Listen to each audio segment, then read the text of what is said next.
जय श्री राधे। पूज्य श्री सद्गुरुदेव भगवान के चरणों में प्रणाम।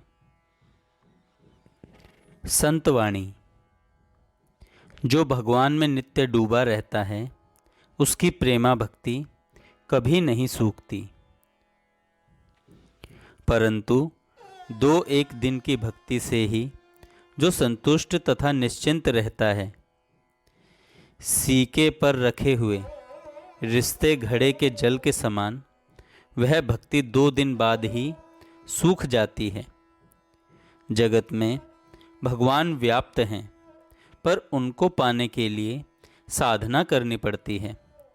जिस मन से साधना करनी है वह यदि विषय आसक्त हो जाए तो फिर साधना असंभव ही समझो।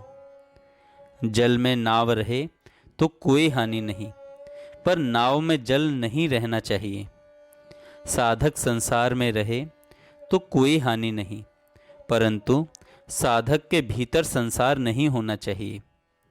मन और मुख को एक करना ही साधना है। मन और मुख को एक करना ही साधना है। ईश्वर महान होने पर भी अपने भक्त का तुच्छ उपहार प्रेम पूर्वक प्रसन्न होकर ग्रहण करते हैं। जिस व्यक्ति की भगवान के नाम में रुचि है, भगवान में जिसकी लगन लग गई है, उसका संसार विकार अवश्य दूर होगा। उस पर भगवान की कृपा अवश्य अवश्य होगी। अपने सब कर्म फल भगवान को अर्पण कर दो। अपने लिए किसी फल की कामना ना करो। वासना लेश मात्र भी रही तो भगवान नहीं मिल सकते। अहंकार की आड़ होने से ईश्वर नहीं दिख पड़ते। अहम बुद्धि के जाते ही सब जंजाल दूर हो जाते हैं। मैं भगवान का दास हूँ, मैं भगवान की संतान हूँ, मैं भगवान का अंश हूँ, ये सतत अहंकार अच्छे हैं। ऐसे अभिमान से भगवान मिलते हैं। जिसका साधन यहाँ ठीक है उसका वहाँ भी ठीक है, और जिसका यहाँ नहीं है उसका वहाँ भी नहीं है। जिसका जैसा भाव होता है उसको वैसा ही फल मिलता है। सफ़ेद कपड़े में थोड़ी भी स्याही का दाग पड़ने से वह दाग बहुत स्पष्ट दिखता है। उसी प्रकार पवित्र मनुष्यों का थोड़ा दोष भी अधिक दिखलाई देता है। जिस घर में नित्य हरि कीर्तन होता है वहाँ कलयुग प्रवेश नहीं कर सकता। जब भगवान के आश्रित हो रहे हो तो यह न हुआ वह न हुआ आदि चिंताओं में मत पड़ो। विश्वासी भक्त आजीवन भगवान का दर्शन न पाकर भी भगवान को नहीं छोड़ता। संसार कच्चा कुआं है, इसके किनारे पर खूब सावधानी से खड़े होना चाहिए। तनिक असावधान होते ही कुएं में गिर पड़ोगे, तब निकलना कठिन हो जाएगा। संसारी, तुम संसार का सब काम करो, किंतु मन हर घड़ी संसार से विमुख रखो। कामिनी और कंचन ही माया है। इनके आकर्षण में पड़ने पर जीव की स्वाधीनता चली जाती है। इनके मोह के कारण ही जीव भव बंधन में पड़ जाता है। संसार में रहने से सुख दुख रहेगा ही। ईश्वर की बात अलग है और उसके चरण कमल में मन लगाना और है। दुख के हाथ से छुटकारा पाने का और कोई उपाय है नहीं। साधु संग करने से जीव का माया रूपी नशा उतर जाता है। जिससे 10 आदमी अच्छी प्रेरणा पाते हों तथा शुभ कार्य में लगते हों तो समझना चाहिए कि उसके भीतर भगवान की विभूति अधिक है।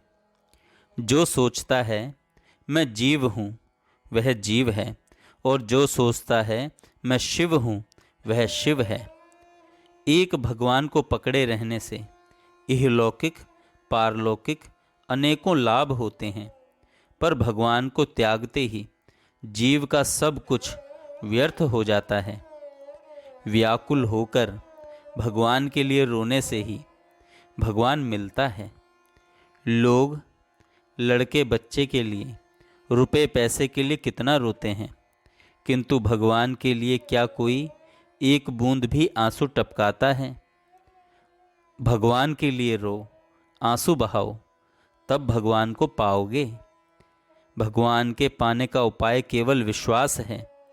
जिसे विश्वास हो गया उसका काम बन गया। मुंह में राम बगल में छुरी मत रखो। भगवान के नाम में ऐसा विश्वास होना चाहिए कि मैंने उसका नाम लिया, इससे अब मेरे पाप कहाँ, मेरे अब बंधन कहाँ। एक भगवान ही सबका गुरु है। जब तक अज्ञान है तभी तक 84 का चक्कर है। दूसरे को सिखाने के लिए व्याकुल मत हो। जिससे तुम्हें ज्ञान भक्ति प्राप्त हो, भगवान के चरण कमल में मन लगे, वही उपाय करो। पर निंदा मत करो, पर चर्चा कभी न करो। विश्वास तारता है और अहंकार डुबाता है। पहले संसार करके पीछे भगवान की प्राप्ति की इच्छा करते हो। ऐसा न करके पहले भगवान को लेकर पीछे संसार करने की इच्छा क्यों नहीं करते? इससे बहुत सुख पाओगे।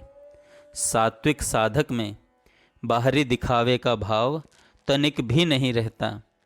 जो मूर्ख वासना के रहते गेरुआ वस्त्र धारण करता है, उसका यह लोक और परलोक दोनों नष्ट हो जाते हैं। वीर साधक इस संसार का बोझ सिर पर उठाकर भी भगवान की ओर निहारते रह सकते हैं। विषय आसक्ति जितनी ही घटेगी, ईश्वर के प्रति प्रेम भी उतना ही बढ़ेगा। देह को चाहे जितना सुख दुख हो, भक्त उसका ख्याल नहीं करते। उनकी वृत्ति तो भगवान के चरणों में अनन्य भाव से लगी रहती है। जय श्री राधे।